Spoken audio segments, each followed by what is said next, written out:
WhatsApp yanje irasubiranye ku murongo. Ni kuvuga none ni gute ku vy'ukuri no kwinjira muri WhatsApp nashobora kugira uhindura ibi bintu. Urinjira muri WhatsApp yawe ku tuntu dutatu hariya hejuru, ufyonde ahantu handitse konte. Umaze gufyonda ahantu handitse konte, uraza kubona ibintu vyanditse uku. Aha handitse ngo verification en des étapes. Urahafyonda kubera jewe isanzwe yuguruye bakwereka ngo desactive cyangwa shanje. Reka dufyonde ngaha cyangwa nibwe hakoreshejwe WhatsApp ya kanaka.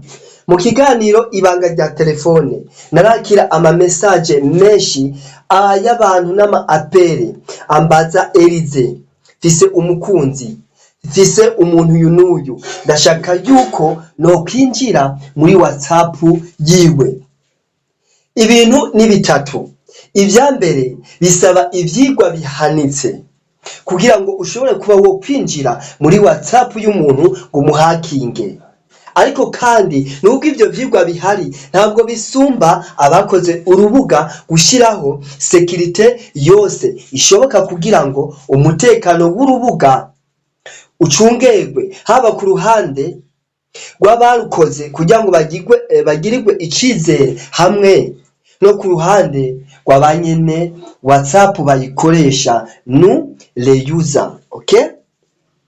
Muri ico gihe nararavye sanga kugira ngo umuntu umuhakinge WhatsApp yiwe, ubwa mbere nuko uba ufise telefone yiwe mu ntoki ugakopia WhatsApp yiwe ukayikopia mu yawe mu gihe ariko arascrolling amanura akora buri kimwe cyose muri WhatsApp ube nawe uri kurabibona. Ni kuvuga mu yandi majambo ni nka copy, uba ufise copy. Muri ico gihe bagenzi umaze kugira copy biroroshe yuko ubona buri kimwe cyose gica muri WhatsApp ya mugenzi wawe. Ubundi buryo bushoboka bwo kugira ngo babishobore kuba bo guhakinga muri WhatsApp ni uburyo bwuko bashobora gushiramwo nimero yawe muri WhatsApp, umuntu akaguhenda muri ko muraganira akakubwira yuko ushobora kumuha nimero canke ibiharuro baguhaye muri WhatsApp yawe ko hari ikintu yifuza gukora. Muri ico gihe akaba arakinze. Kandi byogenda gute kugira ngo ntushobore kuba wo hakingwa?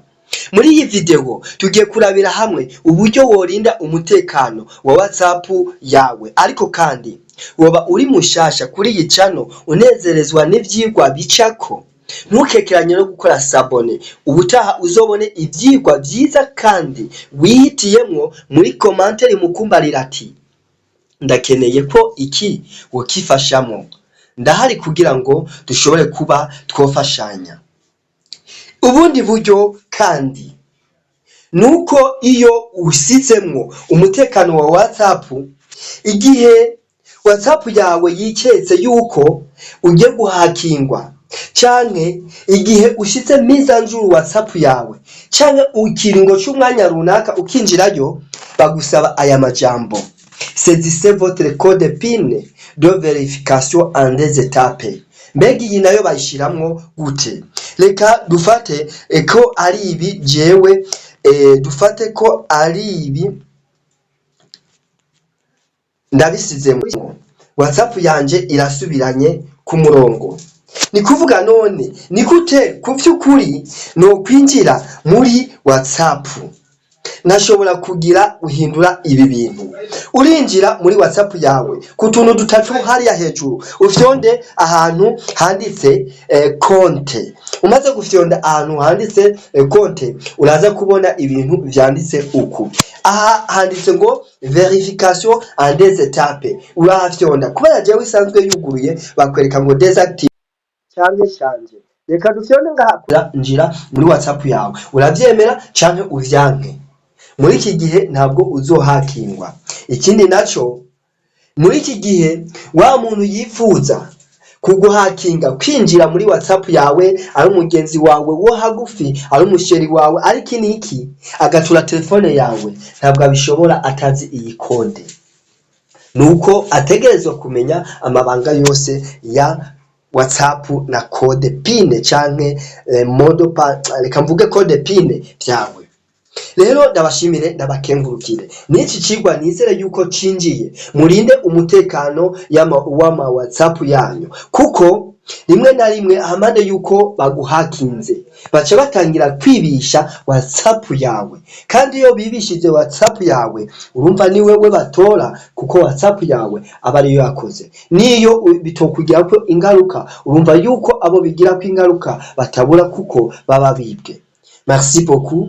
Ndabakunda cyane mubandanye kunshigikira mu gukora sabone partage ku bandi bagenzi bivyigwa ariko kandi hasigaye umunsi umwe cyangwa amasaha makenya kubakoze pi verifier KYC verifier liveness verifier buri kimwe cyose checklist hamwe na verification ya manimero. Merci sana ndabakunda cyane à la prochaine vidéo.